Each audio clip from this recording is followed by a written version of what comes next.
है ना। प्रत्यय क्या होता है? प्रत्यय संस्कृत के लिए हम पढ़ रहे हैं, जो कि हमारे ऑब्जेक्टिव में 10 नंबर पूछेगा, ठीक है ना।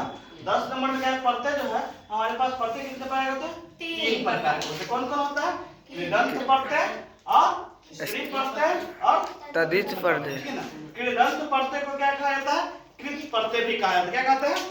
कृत प्रत्यय भी कहा जाता है। और कृदंत प्रत्यय जो होता है वो क्रिया में लगता है। और स्त्री प्रत्यय जो क्या है कि आपको जैसे में क्या है कि पंडित होगा तो पंडिताई, वो आगे चल के आपको बतलाया जाएगा, ठीक है ना, अगले वीडियो में। और दूसरा क्या है?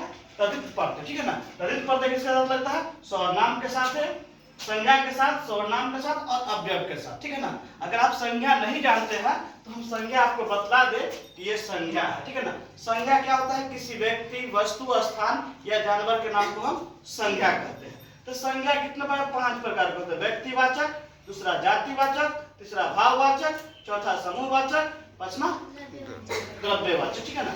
अब व्यक्तिवाचक भी जानते हैं कि क्या है, कि जिसमें क्या है किसी खास व्यक्ति वस्तु को जब बोल होता है व्यक्तिवाचक कहते हैं।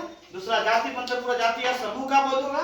तीसरा भाव में क्या है? जिसको देखा या न छुआ जाए, केवल महसूस किया जाए, उसे भाववाचक। और समूहवाचक में क्या होता है? जिससे भीड़ या इकट्ठा का बोध हो, उसे हम क्या कहेंगे? समूहवाचक। जिसको क्या है नापा या तोला जाए, द्रव्यवाचक, ठीक है। इसी प्रकार से हम आते हैं सर्वनाम में। सर्वनाम हमारे पास कितने होते हैं? 6। कितने होते हैं? 6। क्या?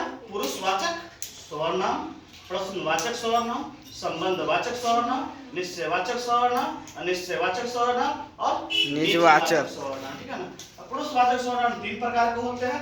प्रथम पुरुष, मध्यम पुरुष, उत्तम पुरुष। अब इसके बारे में भी विशेषता जो है वो आपको अगले वीडियो में बताया जाएगा, फुल वीडियो के साथ, ठीक है ना। हम याद कर रहे हैं, आपको क्या है बतला रहे हैं, ठीक क्या है? कत्व प्रत्यय। क्या है? कत्व प्रत्यय। कत्व प्रत्यय का पहले पहचान क्या होना चाहिए कि उसको जबरदस्ती तोड़ने आना चाहिए। प्रत्यय क्या होना चाहिए? जबरदस्ती तोड़ने आना चाहिए। उसको संक्षेप जिसको हम कहते हैं, संक्षेप करेंगे, ठीक है ना। तो हमारे पास क्या है कि कहते हैं कत्व प्रत्यय जो है इसकी पहचान है त, त, क, म। जैसे में क्या है कि चल जोड़ कत, तो क्या है? चलित। क्या है? चलित, चलिता। क्या है? चलिता। ये हमारा क्या है? प्रत्यय। ये हमारा जिस जैसे ही तो लगेगा वो क्या हो जाएगा? जैसे ही ता, ये हमारा क्या हो गया? यही हमारा पहचान हो गया, ठीक है ना। इस प्रकार से ये हमारा क्या हो गया? पहचान। इस बात को याद रखेंगे कि त लास्ट में लगा है तो क्या हो जाएगा? कौन सा प्रत्यय है? कत्व प्रत्यय। कौन सा प्रत्यय? कत्व प्रत्यय। अब आते हैं हम क्या है? कत्वतु प्रत्यय। क्या होता है? कत्वतु प्रत्यय। तो इसका पहचान होता है तन्वा, तनाव और तनाव, ठीक है ना। जैसे में क्या है? गम जोड़ कत्वतु, तो क्या है? वान। क्या है? गतवान। मतलब क्या है? तन, तवान। ये क्या है? तवान। हमारा पहचान मिल रहा है ना। तो ये हमारा किस प्रत्यय का हो गया? कत्वतु प्रत्यय का, ठीक है ना। अगला हमारे पास क्या है? कत्वा प्रत्यय। क्या है? कत्वा। तो इसकी पहचान है क्या है? कत्वा या तत्वा। क्या है? कत्वा या तत्वा, ठीक है ना। जैसे में क्या हुआ कि दा जो कत्वा, तो क्या हो गया? धातुआ। तो ये हमारा क्या है? पहचान इससे मिल रहा है। तो ये हमारा क्या हो गया? कत्वा प्रत्यय का हो गया, ठीक है ना। और अगला हमारा क्या है? लप्य प्रत्यय आते हैं। हम अगला में क्या आ जाते हैं? लप्य प्रत्यय। तो लप्य प्रत्यय का पहचान क्या है कि पहले उपसर्ग रहता है, उसके बाद धातु रहता है, उसके बाद य, ठीक है ना। तो क्या है? अनु, अनु क्या है? उपसर्ग है। मतलब उपसर्ग तो क्या होता है? बढ़ावा देता है किसी भी चीज को, ठीक है ना। तो क्या है? अनु और ये धातु, भू मतलब होना, और लप्य प्रत्यय हो गया तो क्या? अनुभव, अनुभया। क्या हो गया? अनुभया, ठीक है ना। अब अगला आता है तुमुन प्रत्यय। कौन सा प्रत्यय? तुमुन। कौन सा? तुमुन। तुमुन प्रत्यय, ठीक है ना। तुमुन प्रत्यय में क्या है कि तुम, क्या है? तुम, क्या है? तुम और तुम, ये दोनों क्या है? पहचान है, तुम और तुम। जैसे में क्या है? गत जोड़ तुमुन, तो क्या है? गन तुम।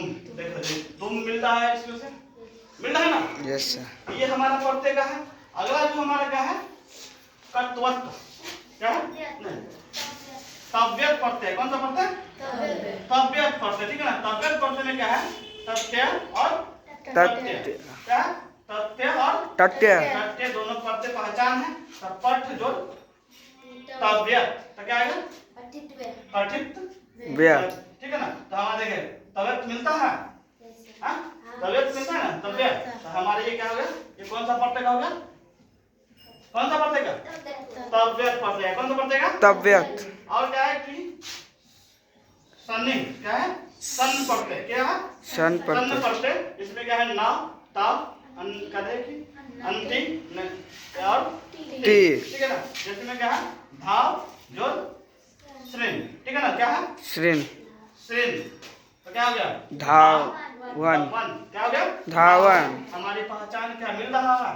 हमारी पहचान इससे मिल रहा है, तो मतलब कौन सा प्रत्यय है? क्या? सन्नि प्रत्यय। क्या है? सन्नि। न में री लगा है, न में क्या लग गया है? री लग गया है, तो क्या हो गया? सन्नि प्रत्यय। क्या हो गया? सन्नि प्रत्यय, ठीक है ना। अगला हमारे पास क्या है? अनियर प्रत्यय, ठीक है ना। जैसे में क्या है कि हम लिखते हैं पूजनीय, पूजनीयम, ठीक है ना। इसमें क्या है कि इस पर अन्य प्रत्यय में क्या है कि अन्य क्या होता है? अन्य हमारी क्या होती है? पहचान होती है। क्या होती है? अन्य क्या होती है? पहचान। जैसे पूजा जोर अनियम, अन्य क्या हो जाएगा? पूजनीय। क्या हो गया? पूजनीय। तो हमारे क्या है कि अन्य मिलता है ना, ये हमारा प्रत्यय जो मिलता है हमारी पहचान से मिलता है, तो हमारी पहचान देख के हम बतलाएंगे कौन सा प्रत्यय है, ठीक है ना। कोई दिक्कत? अब हम आते हैं, हमारा क्या है कि अगला है सानच प्रत्यय। क्या था? सानच प्रत्यय। तो सानच प्रत्यय में क्या है कि आन, मान, सान, आना, माना और सान, ये हमारी क्या है? पहचान है, ठीक है ना। जैसे में रुच जोर सानच, रुच जोर सानच, क्या होगा? रोज माना। देखिए हमारी माना, ये माना मिल रहा है, तो हमारी पहचान से भी क्या है कि जो अंत का प्रत्यय मिल रहा है वो हमारी क्या हुआ? उस प्रत्यय को बतला रहा है कि हम इस प्रत्यय का है, ठीक है ना। अगला हमारे पास आता है लिट प्रत्यय। कौन सा? लिट प्रत्यय। लिट प्रत्यय में क्या है? अन लगता है। क्या लगता है? अन, ठीक है ना। अब जैसे में क्या है कि इसकी पहचान होता है नम, क्या है? नम और नम, ठीक है ना। तो क्या है? गम जोर लिट, क्या है? गनम, क्या है? गनम, ठीक है ना। ये नम मिल रहा है, मिल रहा है ना। ये हमारे प्रत्यय जो मिल रहा है, ये हमारे प्रत्यय का क्या हुआ? बोध कराता है कि हम इस प्रत्यय का है, ठीक है ना। अगला क्या है? कठिन प्रत्यय। क्या है? कठिन प्रत्यय, ठीक है ना। तो क्या है? कि तीन, क्या है? अंतिम और तिम, ठीक है ना। तीन, अंतिम, तिम। तो क्या है? गम जोर कठिन, तो क्या होगा? कठिन। तो ये हमारा क्या है कि तिन बतला रहा है, ये तिन, तो क्या हो गया? कौन सा प्रत्यय का? कठिन प्रत्यय, ठीक है ना। क्या? कठिन प्रत्यय, ठीक है ना। अगला क्या है? यत् प्रत्यय। यत् प्रत्यय के जो होती है पहले क्या होता है कि यह प्रत्यय केवल स्वर वर्णों के साथ लगेगा, ठीक है ना। किसके साथ? स्वर वर्णों के साथ लगाया जाता है, ठीक है ना। तो इसकी पहचान होता है यम, या, ठीक है ना। इसमें दा जोर या, क्या है? देयम, क्या है? देयम। ये क्या है? देयम जो है ये दा हमारे पास क्या है? द हमारे पास क्या है कि व्यंजन है, लेकिन हमारे पास क्या है? आकार जो लगा है वो क्या है? स्वर है। और स्वर वर्णों के साथ हम क्या है कि यत् प्रत्यय लगाना है। स्वर वर्णों के साथ क्या लगाना है? यत् प्रत्यय। और यत् प्रत्यय लगाए तो क्या होगा? देयम। अगला हमारे पास है नयत प्रत्यय। क्या है? नयत प्रत्यय। नयत प्रत्यय। नयत प्रत्यय में क्या है? इसकी पहचान यत् और दोनों के समान है, लेकिन इसमें क्या होता है कि यत् नयत प्रत्यय जो केवल व्यंजन वर्णों के साथ लगाया जाता है। तो जहां पर देखेंगे व्यंजन वर्ण लगा है, जैसे क्या है कि पठ जोर नयत, तो क्या है कि पठ में ठ क्या है? ठ हमारे पास क्या है? व्यंजन वर्ण, क्या है? ठ व्यंजन वर्ण है, इसलिए क्या है? पठायम, क्या हो गया? पाठ्यम। क्या हो गया? पाठ्यम। अब पठायम में क्या है कि हमारा जो मिल रहा है तो वो दे दिए, ठीक है ना। इसमें ये भी हमको देखना है, दोनों प्रत्यय में ये भी देखना है कि स्वर क्या है, व्यंजन को है। अगर क्या है कि स्वर और व्यंजन में हल्का सा फर्क करेंगे तो क्या है कि यत् प्रत्यय को बताने का निकल देगा, नयत प्रत्यय और नयत प्रत्यय बनाना यत् प्रत्यय देखा जाएगा, ठीक है ना। हम इन दोनों को क्या है कि ध्यान में रख के बनाएंगे, ठीक है ना। समझ में आया होगा? कोई दिक्कत? चलिए नहीं समझ में आ जाएगा, ठीक है।